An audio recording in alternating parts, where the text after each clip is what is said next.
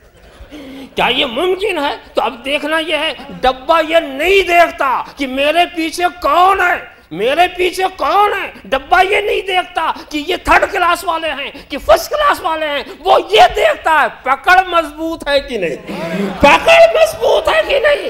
Engine صرف یہ دیکھتا ہے اللہم صلی علی سیدنا مولانا محمد کما تحب و ترضی ان تصلی علی صلی اللہ علیہ وسلم صلاۃ و سلام علیک یا رسول اللہ صلی اللہ علیہ وسلم صلاۃ و سلام علیک یا رسول اللہ۔ تو دوستو انجن کھینچنے والے جناب محمد الرسول اللہ صلی اللہ تعالی وسلم، ان کو صحابہ نے پکڑا، ان کو تابعین نے پکڑا، ان کو تبع تابعین نے پکڑا، ان کو اغواس و اقطاب نے پکڑا، اور ہم ان بزرگوں کو پکڑنے والے ہیں، ہم ان بزرگوں کو۔ انجن تو وہی مدینے والا ہے، انجن تو وہی مدینے والا ہے۔ وہ جب وہ کھینچے گا تو یہ نہیں دیکھے گا کہ پیچھے متقی ہے کہ گنہگار ہے، وہ نہیں دیکھے گا۔ اسی لیے انجن نے کہہ دیا کہ شفاعتی لأہل الکبائر من امتی، شفاعتی لأہل الکبائر من امتی، جو میرے امت کے بڑے بڑے گناہ کرنے والے ہیں میں ان کی بھی سفارش کروں گا، میں ان کی بھی شفاعت کروں گا۔ انجن نہیں دیکھتا پیچھے کون ہے، اتنا ہی دیکھتا پکڑا ہے کہ نہیں پکڑا ہے، اس نے دامن کو پکڑا ہے کہ نہیں پکڑا۔ اور ایک بات یہ ہے، جس لائن پر انجن ہو اسی لائن پہ رہنا، ہاں دوسری لائن پر ہوگے نہ آگے جاؤ گے نہ پیچھے جاؤ گے، اس بات کا بھی خیال رکھنا۔ لائن وہی ہو، لائن نہ بدلو، لائن اگر بدل دو گے تو کام نہیں چلے گا، لائن بدلو گے۔ اچھا معاملہ بھی عجیب عجیب ہے کہ کبھی کبھی ایسا ہے کہ ڈبے لائن نہیں بدلتے، ڈبے تو لائن نہیں بدلتے مگر بیچ میں کبھی کٹ جاتے ہیں، جانا تھا کہیں چلے گئے کہ، لہٰذا کسی ڈبے پر بیٹھنا تو یہ دیکھنا کہ تم جہاں جاتے ہو یہ ڈبہ وہاں تک جاتا ہے کہ نہیں، اچھی طرح سے سمجھ لینا۔ ہاں ایسا نہیں کہ بمبئی سے بیٹھے مدراس کے لیے چلے گئے کلکتہ، ایسا نہ ہو کہ کسی اور اسٹیشن پر بھول کر کے کہیں اور چلے جاؤ۔ اور یہ بھی ہے کہ یہ بھی مت کرنا کہ بس اب انجن کی بات آ گئی تو جس انجن کے پیچھے چاہو چلے جاؤ، یہ بھی نہیں۔ پہلے یہ دیکھنا کہ اس انجن کا کام کیا، یہ انجن دور تک جاتا ہے یہ صرف اسٹیشن ہی پہ دوڑتا رہتا ہے، شانٹنگ کرتا رہتا ہے، پہلے یہ بھی سمجھ لینا۔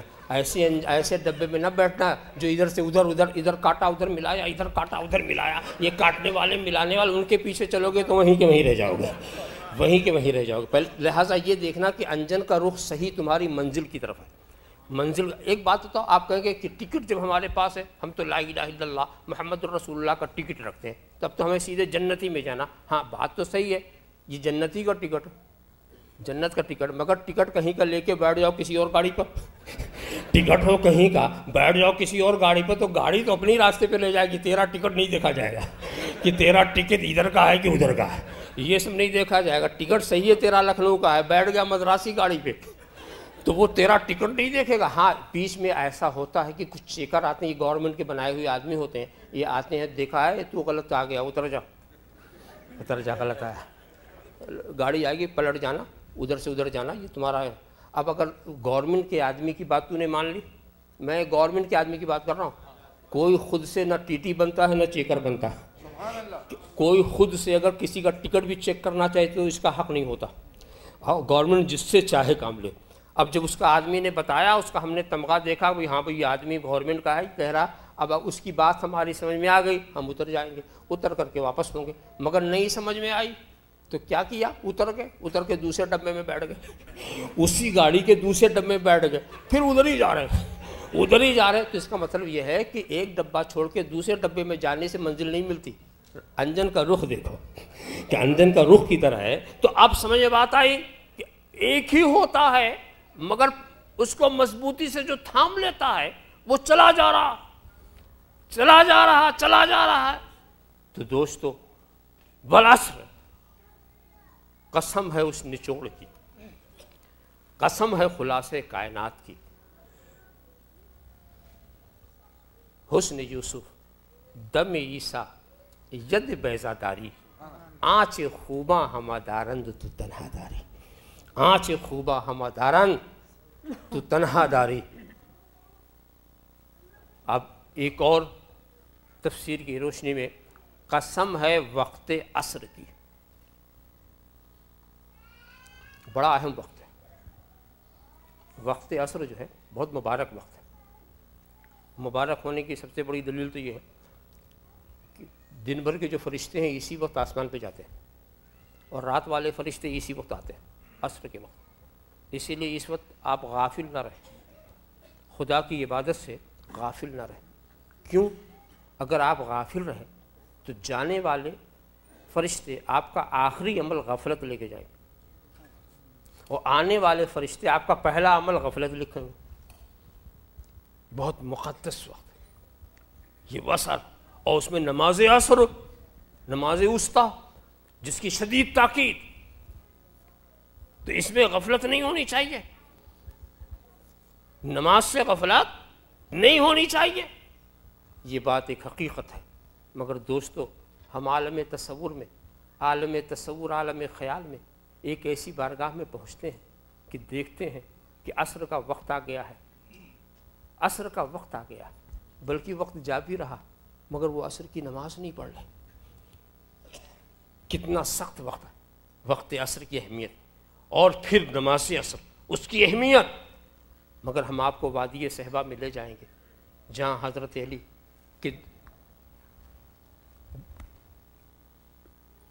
حضرت علی کی گود میں سر رکھ کر کے سرکار عربی آرام فرما رہے ہیں، آرام فرما رہے ہیں، زانوں پہ سر رکھ کر کے آرام فرما رہے ہیں، اور عصر کا وقت آیا، عصر کا وقت آیا، حضرت علی دیکھ رہے ہیں کہ عصر کا وقت آیا، قرآن کا فرض کہا، پکار رہا ہے علی نماز پڑھو، عصر کا وقت کہہ رہا ہے علی نماز پڑھو، عصر کی اہمیت بتاؤ آواز دے رہی ہے علی نماز پڑھو، مگر حضرت علی کے نماز جانے کا غم بھی ہے، مگر اٹھ نہیں رہے ہیں، سرکار کے سر کو ہٹا نہیں رہے ہیں۔ آؤ چلے حضرت علی سے کہیں، اے سرکار آپ تو مولائے کائنات ہیں، آپ تو محرم اسرار نبوی ہیں، آپ تو باب العلم ہیں، آپ ایسی غلطی کیوں کر رہے ہیں؟ یہ فرشتے آئیں گے، پہلی بات آپ کی غفلت لکھیں گے، نماز کا ترک لکھیں گے، کیونکہ جانے والے جو فرشتے ہیں وہ بھی جو بات لے کے جائیں گے کہ نماز چھوڑ دی، نماز ترک کر دی، یہی تو وہ لے کر کے جائیں گے۔ تو دوستو جواب ملتا ہے زبان حال سے، جو جواب حضرت فرمائیں گے وہ ملتا، نادان تو نہیں جانتا۔ آج میں کچھ اور لکھوانا چاہتا ہوں، اس لیے کہ فرشتے یہ تو کہیں گے نا کہ نماز چھوڑی، یہ بھی تو کہیں گے کیوں چھوڑی، یہ بھی سنیں گے، وجہ ترک عبادت بھی تو بیان کریں گے، غفلت کا نام لیں گے تو وجہ غفلت بھی بیان کریں گے۔ تو آج میں وہ چیز لکھوانا چاہتا ہوں کہ یہ جا کر لکھیں کہ رسول کی اطاعت میں، رسول کی اطاعت میں رسول کو تکلیف نہ ہو۔ حضرت علی غور کر رہے ہیں کہ نماز تو ہم قضا بھی کر لیں گے مگر محبت کی قضا نہیں ہوتی، راحت کی قضا نہیں ہوتی۔ اگر رسول کی راحت میں فرق آ گیا تو اس کی قضا نہیں ہوتی۔ دوستو کیا فیصلہ کیا حضرت علی نے؟ نماز چلی گئی، سورج ڈوب گیا، اور اس کے بعد اگر حضرت علی سر کو ہٹا دیتے اور نماز پڑھتے تو پھر میں ساری دنیا میں یہ کہتا پھرتا کہ عبادت پہلے ہے محبت بعد میں ہے، عبادت پہلے ہے محبت بعد میں ہے۔ مگر حضرت علی نے اپنے کردار سے بتایا محبت پہلے ہے عبادت بعد میں ہے، محبت پہلے ہے عبادت بعد میں ہے۔ اور پھر اب دیکھنا ہے، یہ تو علی کا فیصلہ تھا، اب نبی کیا فیصلہ کرتے ہیں؟ نبی کا جو فیصلہ ہوگا وہ آخری فیصلہ ہوگا۔ اور حضرت علی نے جب آ کر کے، اور الف کی بات یہ ہے کہ چونکہ عبادت کے جانے کا غم تھا تو آنکھوں سے آنسو نکلا، وہ آنسو رسول کے رخسار پر آیا۔ حضرت علی کی آنکھوں کا آنسو رخسار نبی پہ آیا۔ ذرا سا دیکھیے یہ غم والا آنسو، یہ حضرت علی کا آنسو کتنا قیمتی تھا کہ گرنے کی جگہ کیا ملی، گرنے کی جگہ کیا ملی۔ نبی بیدار ہوئے، کہا کہ علی کیا بات ہے؟ کہا حضور میں نے نماز نہیں پڑھی، میں نے نماز نہیں پڑھی۔ تو نبی نے تنبیہ نہیں کی، تم نے غلطی کیا، آئندہ ایسا مت کرنا، جاؤ قضا کر لو۔ اگر ایسا کہہ دیتے تو بھی بات میں ہی کہتا کہ پہلے عبادت ہے پھر محبت ہے، مگر اللہ کے رسول تو اپنے خدا سے کہہ رہے ہیں اے اللہ، علی تیری اور تیرے حبیب کی اطاعت میں تھا، تیری اور تیرے حبیب کی اطاعت میں تھا، فرد علیہ الشمس فطلعت الشمس، اے خدا سورج کو پلٹا دے، سورج کو پلٹا دے۔ اور حضور کا کہنا تھا سورج پلٹا، عصر کا وقت آ گیا، عصر کا وقت آیا، اور پھر کہا کہ علی جا کر عصر پڑھو۔ یہ عصر بڑی قیمتی عصر ہے، یہ علی کے لیے نبی بلٹا رہے ہیں، علی کے لیے نبی یہ عصر بنا، علی جا کے عصر کی نماز پڑھو، اور علی قضا نہیں ادا پڑھو۔ اور یاد رکھنا یہ وہی عصر ہے جو گئی تھی، اگر دوسری عصر ہوتی تو پھر سب نماز پڑھتے، وہی تھی جو گئی تھی، اسی کو پلٹایا۔ لوگ کہتے ہیں گیا وقت پھر ہاتھ آتا نہیں، اور یہ نبی کی شان ہے، گئے ہوئے وقت کو بھی پلٹا رہے ہیں، گئے ہوئے وقت کو پلٹا رہے ہیں۔ اور حضرت علی نے ادا پڑھی اور سرکار کیا کر رہے ہیں، اے اللہ یہ تیری اور تیرے حبیب کی اطاعت میں تھا۔ یعنی وہ وقت حضرت علی کے لیے ایسا تھا کہ ترک عبادت ہی اطاعت بن گئی، ترک عبادت ہی اطاعت بن گئی۔ اور یہ سبق سب کو ملا کہ پہلے محبت، اور حضرت خوب جانتے ہیں، حضرت علی خوب جان، نماز عمل ہے اور محبت ایمان ہے، نماز عمل ہے اور محبت ایمان ہے۔ ایمان ہی نہیں تو عمل کہاں رہا؟ ایمان ہی کو اگر ہٹا دیا تو عمل کی کیا ہے حقیقت رہ جاتی ہے۔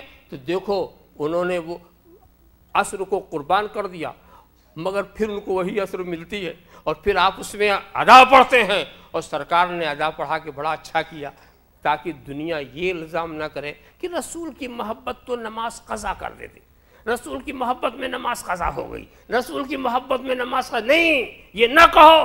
رسول کی محبت قضا نہیں پڑھاتی، ادا پڑھاتی، ادا پڑھاتی ہے، چاہے اس ادا کے لیے آسمان سے سورج کو پلٹنا پڑے۔ اللہم صلی علی سیدنا مولانا محمد کما تحب و ترضی بین تصلی علیہ۔ تو قسم ہے وقت عصر کی، اور قسم ہے نماز عصر کی، سارے انسان گھاٹے میں ہیں، سارے انسان گھاٹے میں ہیں۔ فائدے میں کون ہے؟ ایمان والا، ایمان والا اور نیک عمل والا۔ یہ تو میں آپ کو تفصیل سے بتاتا کہ واقعی انسان کیسے گھاٹے میں ہے، مگر وقت کا لحاظ کرتے ہوئے میں اختصار کی طرف آپ کو لے جا رہا ہوں۔ سارے انسان گھاٹے میں ہیں، لیکن صرف ایمان والے یہ فائدے میں۔ تو معلوم ہوا کہ فائدہ جو ملے گا صرف ایمان سے۔ تو اب یہ سمجھنا ضروری ہوا نا کہ ایمان ہے کیا، ایمان کیا۔ اور اس چیز کو اگر آپ سمجھنا چاہیں تو سرکار ہی سے پوچھیں کہ سرکار بتائیں ایمان ہے کیا، اور پھر سرکار سے پوچھ کر کے آپ صحابہ کا عمل بھی دیکھ لیں گے کہ وہ ایمان کو کیا سمجھتے تھے۔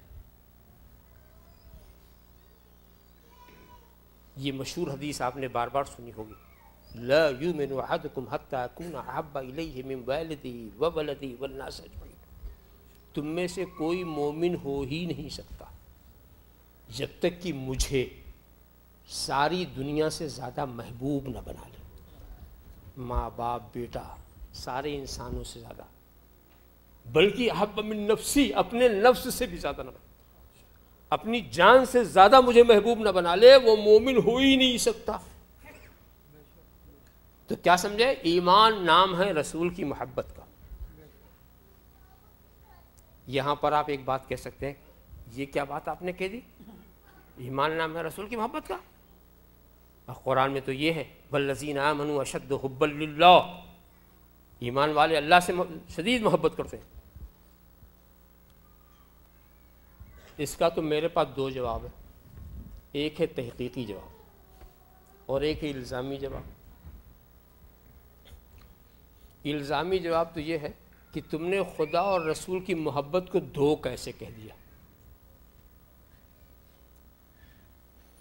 قرآن تو خدا کی اطاعت کو رسول کی اطاعت بتاتا ہے، رسول کی اطاعت کو خدا کی اطاعت بتاتا ہے۔ خدا کا ذکر، رسول کا ذکر، رسول کا ذکر، خدا کا ذکر، رسول کی محبت، خدا کی محبت، خدا کی محبت، رسول کی محبت، رسول کی عظمت کا اظہار، خدا کی عظمت کا اظہار، خدا کی عظمت کا اظہار، رسول کی عظمت کا اظہار۔ آپ تھے ایک، تم نے دو کیسے کر دیا؟ یہ دونوں تھے ایک، تم نے دو کیسے کہہ دیا؟ ایک کو دو دیکھتے ہو، وہ قصہ سنا ہوگا نا، ایک کو دو دیکھنے والا۔ ماسٹر صاحب کے ایک شاگرد، ان کی آنکھ دبی ہوئی تھی، تو وہ ایک کو دو دیکھتے تھے، چیز ہوتی تھی ایک، دیکھتے تھے دو۔ اس کے بعد پھر ایک مرتبہ ماسٹر نے ان کو سبق سکھانے کے لیے کہا، بیٹا جاؤ فلاں الماری میں آئینہ رکھا ہوا اٹھا لاؤ۔ وہ گیا اور آ کر پوچھتا ہے، اس میں تو دو آئینے ہیں، ادھر کا لاؤں یا ادھر کا؟ تو اس نے کہا اچھا، یہ ایک کو دو دیکھتا ہے، ایک کو دو دیکھتا۔ کہا ایسا کرو ایک کو پتھر مار کے توڑ دو، جو باقی بچے اسی لے آؤ۔ یہ گیا، اس نے ایک پر پتھر مارا، دیکھا دوسرا بھی ٹوٹ گیا، بہت پریشان ہوا، میں نے تو ایک ہی پہ پتھر چلایا تھا، یہ دوسرا کیسے ٹوٹ گیا؟ یہ بات سمجھ میں نہیں آتی۔ اور آ کر کے اس نے بڑی معذرت خواہانہ انداز سے کہا ماسٹر صاحب میں نے ایک ہی کو توڑا تھا، یہ دوسرا کیسے ٹوٹا یہ پتہ نہیں چل رہا۔ کہا بات یہ ہے وہ ایک تھا تو نے دو سمجھا، تو ایک تھا تو نے دو سمجھا۔ آئینہ محبت الہی اور آئینہ محبت رسول ایک ہے۔ اب دو سمجھنے والے اگر ایک کو توڑیں گے تو دوسرا بھی ٹوٹے گا، ایک کو توڑیں گے تو دوسرا ٹوٹے گا۔ تو آج گنبد خضرا کو گرم گرم نگاہوں سے دیکھنے والے، گنبد خضرا پر پتھراؤ کرنے والے، گنبد خضرا کے انہدام کا منصوبہ بنانے والے یہ سوچ لے کہ آج تم پتھر تو چلا رہے ہو گنبد خضرا پر، جب میدان قیامت میں ظاہر ہوگا کہ کعبہ کا غلاف بھی جل گیا، کعبہ کا غلاف بھی جل گیا، ارے ہماری گرم نگاہیں تو وہاں اٹھی تھیں اس پر کا۔ بات یہ دونوں ایک تھے تو نے دو سمجھا، دونوں ایک تھے، دونوں کی عظمتیں ایک، دونوں کی محبت ایک، تو نے دو سمجھا تو ایک کو دو مت سمجھو۔ یہ تو رہا الزامی انداز، میں تحقیقی جواب دینا چاہتا ہوں۔ تحقیقی جواب یہ ہے، آیت کریمہ کو تلاوت کرو، والذین آمنوا اشد حبا للہ، ترجمہ والذین آمنوا، وہ لوگ جو ایمان لا چکے وہ اللہ سے بڑی محبت کرتے ہیں۔ یعنی اللہ کی محبت کب؟ ایمان لانے کے بعد۔ جو ایمان لا چکے وہ اللہ سے بڑی محبت کرتے ہیں۔ تو کیا مرتا خدا کی محبت ایمان نہیں ہے، ایمان کا نتیجہ ہے، ایمان کا پھل ہے، ایمان کا ثمر ہے۔ تو جو ایمان لا چکے وہ اللہ سے بڑی محبت کرتے ہیں۔ تو ایمان کیسے لائے؟ ایمان کیسے لائے؟ کہ رسول کی محبت سے۔ رسول کی محبت نے انہیں ایمان والا بنایا، اور جب ایمان والے بن گئے تو خدا کے چاہنے والے ہو گئے۔ جب ایمان والے بن گئے تو ایمان نام ہے رسول کی محبت کا۔ اب آئیے صحابہ کرام کا واقعاتی انداز سے بات کو سمجھنا بہت آسان ہوتا ہے۔ اب بارگاہ صدیق اکبر میں چلیں اور وہاں ان سے معلوم کریں کہ ایمان کس کو کہتے ہیں، ایمان کس کو کہتے ہیں۔ ایک واقعے کی طرف میں اشارہ کرنا چاہتا ہوں۔ ایک مرتبہ اللہ کے رسول نے کے سامنے حضرت صدیق اکبر نے کہا اے اللہ کے رسول مجھے 3 چیزوں سے محبت، 3 چیزوں سے۔ اگر میں آپ سے پوچھوں کہ آپ کو کتنی چیزوں سے محبت ہے، پوچھنا بھی ٹھیک نہیں ہوگا، پتہ نہیں آپ کیا بتائیں۔ تو اس میں بھلائی اسی میں کہ میں نہ پوچھوں۔ اب جناب والا مگر سرکار سے کہا 3 کیا؟ اب ایک ایک چیز کو شمار کرو۔ النظر الیک، الجلوس عندک، پہلی چیز الجلوس عندک، آپ کے پاس بیٹھے رہنے سے محبت۔ والنظر الیک، آپ کو دیکھتے رہنے سے محبت ہے۔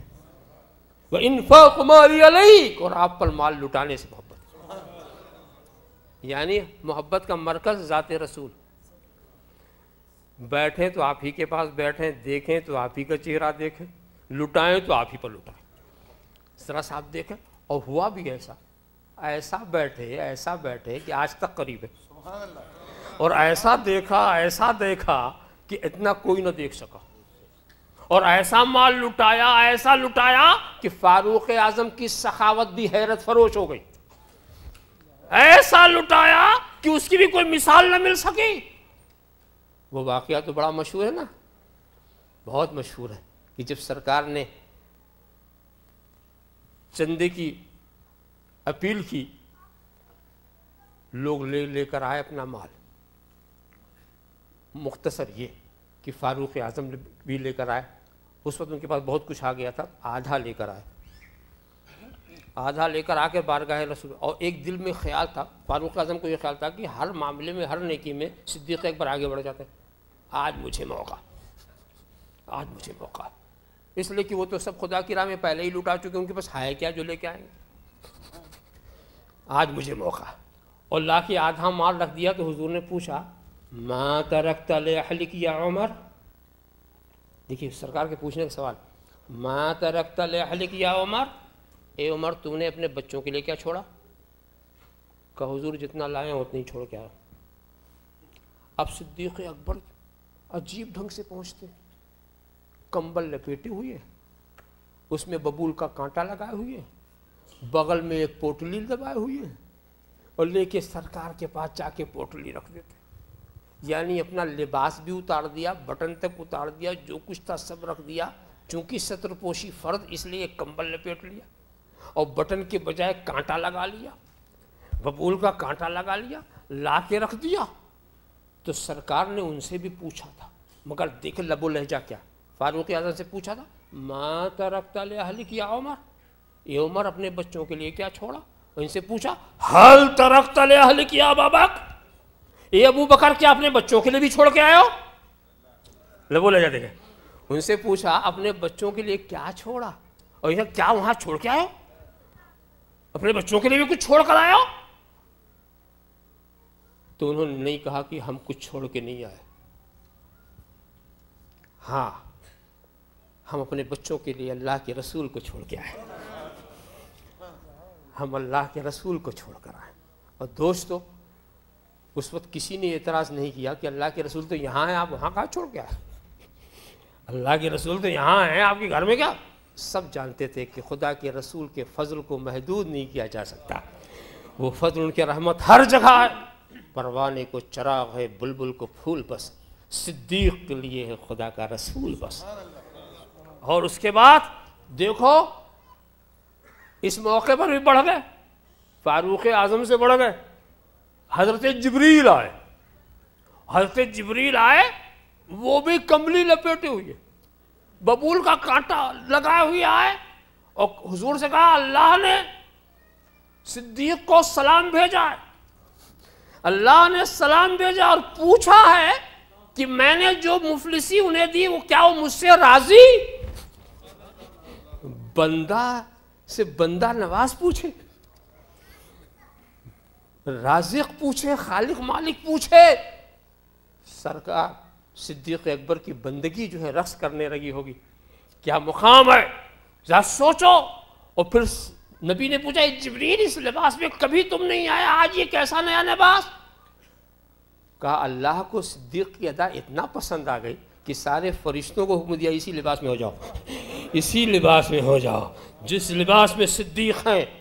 دیکھو تو صدیق اکبر کے طرز عمل نے بتا دیا کہ ایمان نام ہے رسول سے محبت کا، اس لیے کہ ایک مومن کے لیے ایمان سے بڑھ کے کوئی دولت نہیں، ایمان سے بڑھ کے کوئی چیز نہیں، تو ایمان نام ہے رسول کی محبت کا۔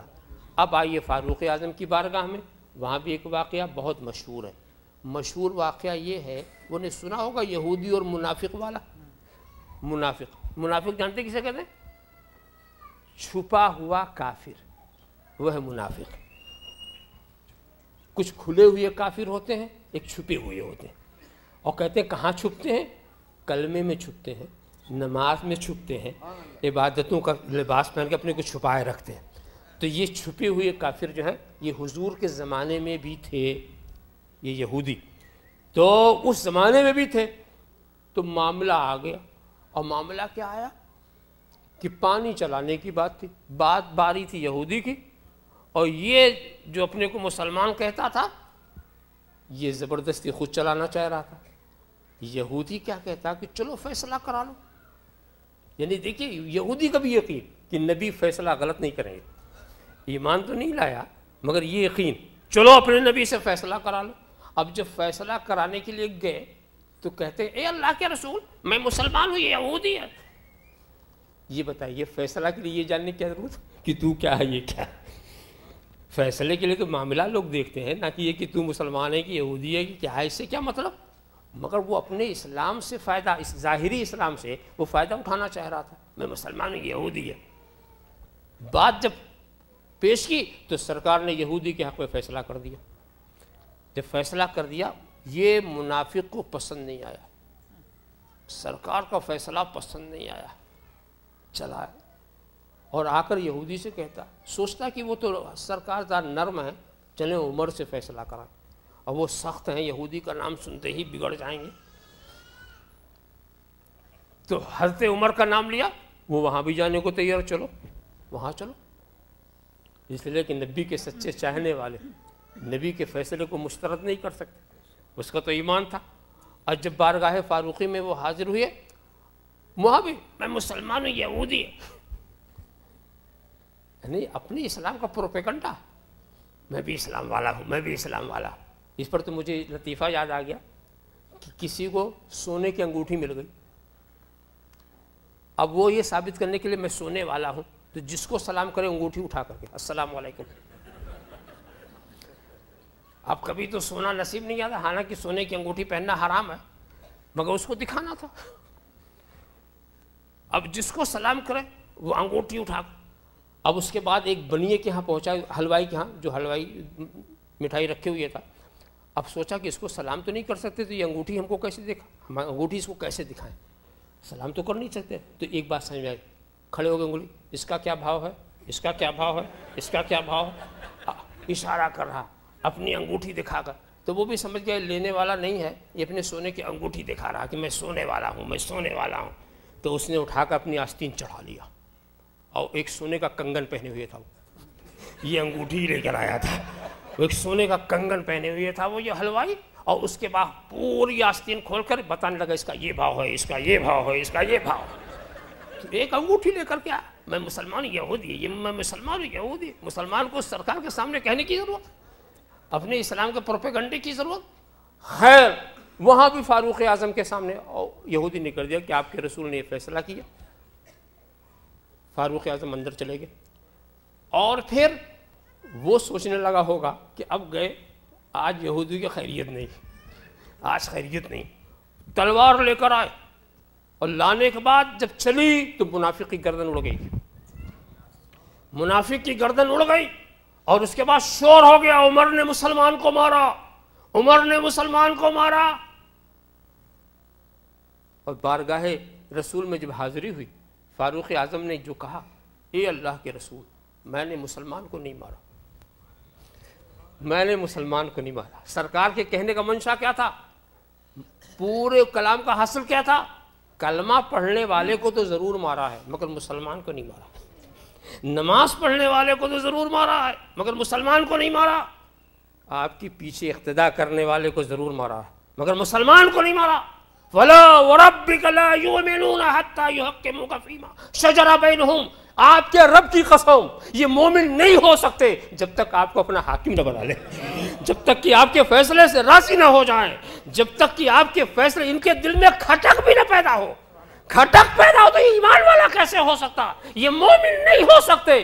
فاروق اعظم جن لفظوں سے یہ بات کہہ رہے تھے وہی حضرت جبریل لے کر آ گئے، وہی حضرت جبریل لے کر آ گئے۔ دنیا نے دیکھ لیا کہ فاروق کی زبان پہ قرآن بول رہا ہے، فاروق کی زبان پر قرآن بول رہا ہے۔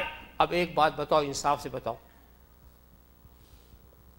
حضرت فاروق کو اس بات کا حق کہاں سے ہوا کہ وہ گردن کاٹ دے؟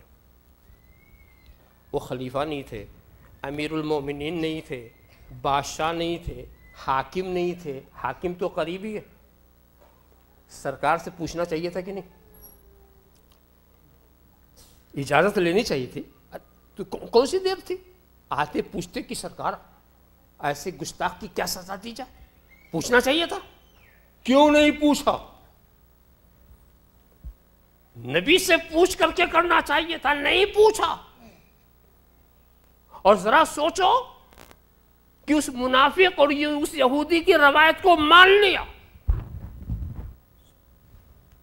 یہ بھی تو ہو سکتا تھا دونوں جھوٹ بول رہے ہو، مان لیا، گردن اڑا دی۔ کیا سمجھے کہ رسول کی گستاخی کرنے والا، رسول کے دشمن کو قتل کرنے کے لیے حاکم کی اجازت کی ضرورت نہیں، حاکم کی اجازت کی ضرورت نہیں، گستاخ قتل کر دیا جائے گا۔ کوئی بھی مسلمان کر دے، گستاخ کے لیے اجازت نہیں لی جاتی۔ سرکار نے یہ چارج بھی نہیں لگا، جب میں موجود تھا تو میری اجازت کے بغیر کیوں نہیں ایسا کیا، یہ چارج بھی سرکار نے نہیں لگایا۔ اور فاروق اعظم نے اپنے طرز عمل سے ظاہر کر دیا کہ ایمان نام ہے رسول کو اپنا حاکم بنا لینے کا، رسول کے فیصلے سے مطمئن ہو جانے کا، رسول کو اپنا محبوب بنا لینے کا۔ اور تیزی کے ساتھ آپ آئیں. حضرت عثمان غنی کا وقت کا بھی مجھے لحاظ کرنا ہے. 10 منٹ کا وقت رہ گیا ہے. تیزی کے ساتھ میں اس کو حضرت عثمان غنی کی بارگاہ میں کا ایک واقعہ. ایک صاحب آئے سرکار کے پاس اور سرکار سے کچھ مدد چاہیے. بچے کی شادی کرنا تھا, کچھ مدد چاہیے. تو سرکار کبھی کسی سے نہیں فرماتے تھے. اسی لیے ہم آسانی سے بات کہتے ہیں کہ سرکار کے خزانے میں سب کچھ تھا, ایک چیز نہیں تھی. سرکار کے خزانے میں سب کچھ تھا مگر ایک چیز نہیں تھی. آپ پوچھیں وہ کون سی چیز؟ کہا یہی نہیں. یہ نہیں جو ہے یہ سرکار کی زبان پر نہیں. تو سرکار نے کہا جاؤ عثمان غنی کے پاس. تو کوئی پہلے سے جان پہچان تو تھی نہیں. حضرت عثمان غنی کے پاس پہنچے تو دیکھا کہ اپنے غلام کو ڈانٹ رہے ہیں. ڈانٹ کس بات پر ہے؟ تو نے دال میں نمک کی کنکری زیادہ ملا دی, اگر وہ کنکری بچتی تو کل کی دال میں کام آتی. انہوں نے سوچا ایسا حسابی یہ ہمیں کیا دے گا. ہمت ہی نہیں پڑی کچھ کہنے کی, پلٹ آئے. جب پلٹ کے آئے سرکار نے کہا نہیں حضور ہمت نہیں پڑے گا, نہیں جاؤ عثمان کے پاس.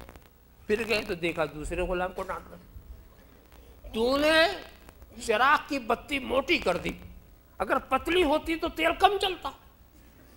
کہا اب اور مشکل ہے. پھر پلٹ آئے, پھر کہا حضور ہمت نہیں پڑی. کہا نہیں جاؤ کہو. جب تیسری بار حاضر ہوئے, اب کچھ نہیں تھے, بیٹھے ہوئے تھے, بلایا قریب, تم 2 بار آئے چلے گئے کچھ بات نہیں. کہا کہ مجھ کو اللہ کے رسول نے بھیجا. میرے خیال میں اپنا تحفظ چاہا ہوگا کہ پہلے سرکار کا حوالہ دے دیا جائے کہ غصہ نہ آئے, غصہ نہ آئے. اور اس کے بعد یہ ضرورت ہے, اچھا سرکار نے بھیجا ہے چلو میرے ساتھ. اور جا کر کے انہوں نے سارے اسباب, کمرے جو کھلے سب کھول دیے, مال و اسباب سے بھرا ہوا, لے جاؤ جتنا چاہو. وہ حیران رہ گئے. نمک کی کنکری کا حساب لینے والا, بتی کے موٹے و پتلے پن کو دیکھنے والا, ایسا سخی داتا, لے جاؤ. انہیں تامل ہوا. انہوں نے اپنی روشن ضمیری فراست ایمانی سے سمجھا. کہا کہ تم یہ سمجھ رہے ہو کہ میں نے ڈانٹا تھا اس کو, بتی موٹی کیوں کر دی, نمک زیادہ کیوں کر دیا. سنو, میں, میری پوری کائنات, میرے سارے اسباب وسائل یہ سارے جی ہیں, اس کے مالک ہیں جناب محمد رسول اللہ. میری جان, میرا ایمان, میرا مال, میرا سرمایہ, اس سب کے مالک ہیں جناب محمد الرسول اللہ صلی اللہ علیہ وسلم. میں تو صرف امین ہوں, نگہبان ہوں, محافظ ہوں. میرے لیے اس سے زیادہ خرچ کرنا جائز نہیں ہے جس سے میری ضرورت پوری ہو جائے. اس لیے میں ڈانٹ رہا تھا. اور تجھے تو مالک نے بھیجا, لے جا جتنا چاہ, تجھے تو مالک نے بھیجا ہے. ایمان نام ہے رسول کو اپنی جان و مال کا مالک سمجھنے کا, ایمان نام ہے رسول کی محبت کا. اور سیدنا علی مرتضیٰ کا وہ مشہور واقعہ تو آپ نے اچھی طرح سے سنا بار بار. ہجرت کی رات سلا دیا, حالانکہ بڑی خطرناک رات تھی. بھئی کافر گھیرا ڈالے ہوئے ہیں, غصے میں آ کے کچھ بھی کر سکتے ہیں, مگر نبی کے بستر پر علی سو رہے, اور باہر والا یہ سمجھ رہا نبی سو رہے. نائب ہو تو ایسا ہو, خلیفہ ہو تو ایسا ہو, باہر والا یہ سمجھتے نبی سو رہے. اور صبح دیکھا تو علی تھے. بڑی پرخطر رات تھی. میں تو عالم خیال میں حضرت علی کی بارگاہ میں پہنچ کر جی چاہتا عرض کر کہ حضور آپ نے بڑی غلطی کی, یہ سونے کی رات نہیں تھی, اور ویسے بھی آپ تو رات رات بھر جاگنے والے تھے, آج ہی سونا آپ نے سوچا, آپ عبادت میں گزارنے والے تھے. کہا سنو, تم نہیں جانتے آج کا سونا ہر نفل عبادت سے افضل, آج کا سونا ہر نفل عبادت سے بہتر, اس لیے کہ محبوب نے اپنے بستر پہ سلایا. میرے محبوب نے, اس سونے کی تو کوئی قیمت ہی نہیں ہے, یہ سونے کی کوئی قیمت نہیں. اور سنو میں تو رات رات بھر عبادت کا عادی تو ضرور ہوں، مگر آج سوؤں گا اگر آج میں جاگا، کہیں دنیا والے یہ نہ کہیں علی ڈر رہے تھے رات بھر جاگتے رہے، عبادت کے بہانے جاگتے رہے، میں سو کے بتاتا ہوں شیر خدا کسی سے نہیں ڈرتا، خدا کا شیر کسی سے نہیں ڈرتا، اپنے کو قربان کر دیا رسول کے اوپر، تو اور انہوں نے عبادت کو اپنی جان کو خطرے میں ڈال دیا، اپنی عبادت کو قربان کر دیا۔ ان کے طرز عمل نے بتا دیا کہ ایمان نام ہے رسول کی محبت کا۔ ساری گفتگو کا خلاصہ یہ ہے کہ محمد سے وفا تو نے تو ہم تیرے ہیں، یہ جہاں چیز ہے کیا لوح و قلم تیرے ہیں، محمد کی محبت دین حق کی شرط اول ہے، اسی میں ہے اگر خامی تو سب کچھ نامکمل ہے۔ وآخر دعوانا ان الحمدللہ رب العالمین۔ اب کھڑے ہو جائیں بارگاہ رسالت میں، والصلاۃ والسلام علی نذران عقیدت پیش کریں۔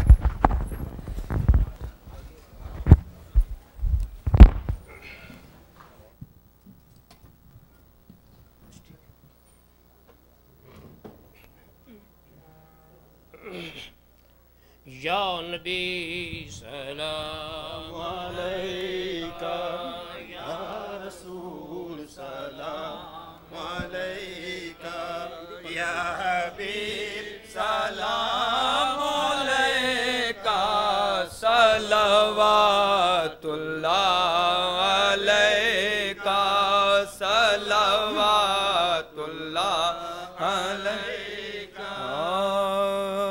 بندہ تو گناہ گار ہے، تو رحمان ہے مولا،